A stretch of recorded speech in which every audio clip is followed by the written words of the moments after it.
ध्यान दें कि अलग अलग संस्करणों में श्लोकों की संख्या और क्रम में थोड़ा अंतर हो सकता है। श्लोक 12 का मूल भाव। इस श्लोक का केंद्रीय संदेश है कि जिसने अपने वास्तविक स्वरूप आत्मा का साक्षात्कार कर लिया है, उसके लिए संसार न तो बंधन का कारण रह जाता है और न ही मुक्ति पाने का कोई प्रयत्न शेष रहता है। वह अपने स्वभाव में स्थित होकर सहज जीवन जीता है। इसका अर्थ यह नहीं कि ज्ञानी संसार छोड़ देता है, बल्कि वह संसार में रहते हुए भी भीतर से स्वतंत्र रहता है। उसके मन में मैं करता हूँ, मुझे यह पाना है, मुझे इससे बचना है जैसी धारणाएं क्षीण हो जाती है। इसे एक उदाहरण से समझिए। मान लीजिए कोई व्यक्ति स्वप्न में दुखी है। जैसे ही उसकी आंख खुलती है, उसे समझ में आ जाता है कि स्वप्न वास्तविक नहीं था। वह स्वप्न के दुख को मिटाने की कोशिश नहीं करता, क्योंकि जागने के बाद उसका प्रभाव समाप्त हो जाता है। अष्टावक्र कहते हैं कि आत्मज्ञान भी ऐसा ही है। जब आत्मा का बोध होता है, तब मन के बनाए हुए बंधनों का प्रभाव समाप्त होने लगता है। ऋषियों मुनियों के विचार। आदि शंकराचार्य, उन्होंने कहा कि आत्मा सदा शुद्ध, बुद्ध और मुक्त है।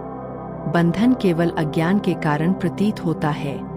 ज्ञान होने पर मुक्ति किसी नई वस्तु की प्राप्ति नहीं, बल्कि अपने वास्तविक स्वरूप की पहचान है। याज्ञवल्क्य, बृहदारण्यक उपनिषद में वे बताते हैं कि आत्मा स्वयं प्रकाश है। उसे जान लेने पर बाहरी वस्तुओं की खोज समाप्त हो जाती है। रमन महर्षि, वे कहते थे कि मैं कौन हूँ का ईमानदारी से अन्वेषण करो। जब झूठी मैं की धारणा मिटती है, तो वास्तविक आत्मा का अनुभव होता है और मन शांत हो जाता है। निसर्गदत्त महाराज, उनका संदेश था कि जो बदलता है वह तुम नहीं हो, तुम वह चेतना हो जो सभी परिवर्तनों की साक्षी है। कबीर बार बार कहते हैं कि परम सत्य बाहर नहीं, भीतर है। इसलिए मनुष्य को अपने वास्तविक स्वरूप को पहचानना चाहिए। साधना की दृष्टि से इस श्लोक का अभ्यास केवल पढ़ने से नहीं, बल्कि जीवन में देखने से होता है।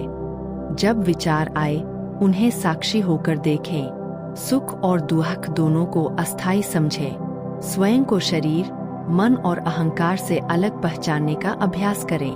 बार बार स्वयं से पूछें, जो इन सब को देख रहा है वह कौन है? निष्कर्ष।